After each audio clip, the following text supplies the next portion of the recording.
গ্রামের ছিমছাম মেয়ে লাজু শহরে এসে যখন হোস্টেল পেল না, তখন ত্রাতা হিসেবে এগিয়ে এলো অনুভব।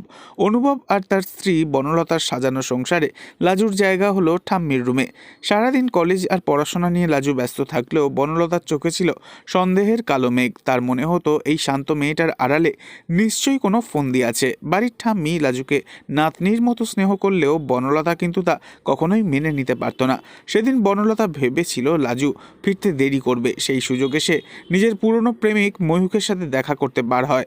আর মনে মনে তো একটা অপরাধ বোধ কাজ করতে থাকে। তবুও সে নিজেকে সান্ত্বনা দিয়েছিল, বলেছিল সবই তো এই লাজুর জন্য অশান্তি হচ্ছে বাড়িতে। কিন্তু হঠাৎই দেখা যায় খারাপ আবহাওয়া এবং প্র্যাকটিক্যাল ক্লাস বাতিল হওয়ায় লাজু একটু আগেই বাড়িতে ফিরে আসে।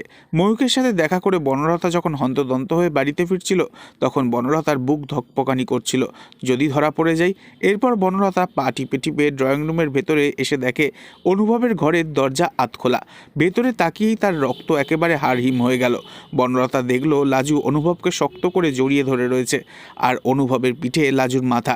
এ দেখে বনলতার মাথায় রক্ত চড়ে গেল। বনলতা চিৎকার দিয়ে বলতেই যাচ্ছিল, এই তবে তোমাদের আসল রূপ। কিন্তু তার আগেই অনুভবের গোঙানির শব্দ বনলতার কানে এলো। বনলতা ভেতরে ঢুকতেই দেখল ঘটনাটা যা ভেবেছিল আসলে তা নয়। অনুভবের তীব্র শ্বাসকষ্ট শুরু হয়ে গিয়েছিল, যাকে বলে অ্যাজমা অ্যাটাক। ইনহেলারটা ড্রয়ারে ছিল না। লাজু ঠিক সময়ে বাড়িতে ঢুকে দেখে অনুভব মেঝেতে শুয়ে প্রায় এলিয়েই পড়েছে। মেডিকেলের ছাত্রী হিসেবে সর্বপ্রথম লাজু সাথে সাথে তাকে ধরে বিছানায় বসানোর চেষ্টা করে এবং তার পিঠ ডলে দিয়ে সঠিক পজিশনে ধরে রেখেছিল সে, যাতে অনুভব শ্বাস নিতে পারে। অনুভবকে সামলাতে সামলাতেই লাজু চেঁচিয়ে উঠল, বনলতা দিদি, তাড়াতাড়ি ডাক্তার কাকুকে ফোন করো, ওনার হার্ট রেট বেড়ে যাচ্ছে যে। বনলতা পাথরের মতো দাঁড়িয়ে রইল।